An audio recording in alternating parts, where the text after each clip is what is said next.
Nah, untuk menghitung mencari nilai variabel-variabel yang ada di equation, kita bisa menggunakan macam-macam. Ada OBE, kemudian Kramer, ada OBE, jadi saya ada materi segitiga, kita membentuk row echelon form, juga ada reduce row echelon form. Kemudian kita juga bisa belajar yang lainnya di SPL sendiri, itu ada aturan Kramer dan juga ada inverse metric. Nah, OBE sendiri itu kita bisa melakukan beberapa macam, yaitu changing antara kolom, baris satu ke baris 2 misalkan, atau baris berapa dengan baris berapa. Contoh kita kasih aja. Ini ada metrik misalkan 3 kali 3 ya. Kita bisa swapping misalkan antara baris pertama, ini baris kedua, baris ketiga. Nah, ini kita tukar ya, baris pertama jadi baris kedua dan baris kedua jadi baris pertama. Nah, itu swapping. Atau kita bisa apa namanya, ini multiply equation through by non zero constant. Artinya misalkan ini nilainya 1, 2, 4, kita bisa kalikan semuanya, jadi kali 2 jadinya ini 2, ini jadi 4, ini jadi 8, kayak gitu. Nah, tadi yang interchange to equation ya. Kemudian ada add constant times one equation to another. Misalkan ini 2, ini 1, ini 3. Nah, jadi ini bisa misalkan baris kedua dikurangi 2 kali baris pertama. Artinya ini 2 dikurangi 2 kali baris pertama, artinya 1 kali 2. Artinya 2 kurangi 2 sama dengan 0. 1 kurangi 2 kali 2, 4, berarti min 3. 3 kurangi 2 kali 4, min 8 ya. Jadinya berarti 3 kurangi 8, ya 5 gitu. Nah, itu operasi pada baris metrik.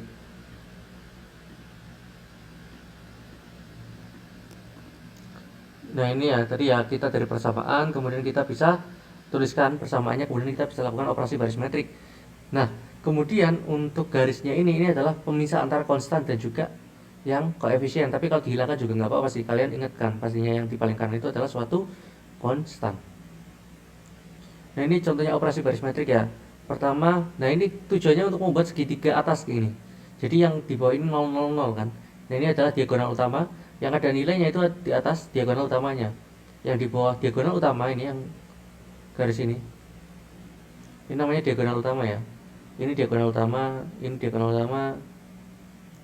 Nah, kita itu pengen melakukan operasi baris metrik sehingga yang di bawah ini ya, garis diagonal utama ini jadi 0 semua. Ini kan masih 0, 2, 3. Nah, ini akhirnya sekarang udah jadi 0, 0, 0 ya. Ini di bawahnya, sorry, di bawahnya ini. Nah, diagonal utama kayak gitu. Nah, kemudian kalau kita lihat ini ya, B2 kurangi 2B1 ya, B2 kurangi 2B1 biar 0 kan yang sini. B3 kurangi 3B1 biar jadi 0 juga. Nah, ini jadi 0. Kemudian B2 kali setengah, ini biar jadi 1.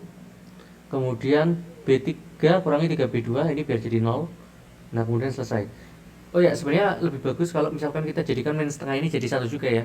Jadi harusnya kali min 2 agar jadi 1. Nanti ini juga kali min 2 jadinya 6 ya. Kayak gitu. Nah, kenapa ini disebut sebagai leading zero nanti pada formasi Gauss gitu ya, atau Gauss-Jordan nantinya. Nah, kalau udah seperti ini kita tinggal hitungkan. Ini berarti persamaan untuk X, Y, Z. Jadi yang Z ini kan min setengah Z sama dengan min 3/2. Nah, ini dipindah ruas, kita dapat Z sama dengan 3. Yang ini berarti Y kurangi 7,2X. Nah, ini ya. Y kurangi min 72Z gitu kan. Nah, ini Y kurangi min 7/2Z. Z-nya tadi kita tahu 3 ya, kali 3 di sini. Hasilnya min 17/2. Nah, kemudian yang atas berarti X tambah Y tambah 2Z. X tambah Y, tadi Y-nya kita tahu 2, sudah dihitung. 2Z, 2 kali Z, Z-nya 3, jadi 9. Nah, akhirnya kita dapat nilai X, Y, dan Z. Nah, kan kayak itu.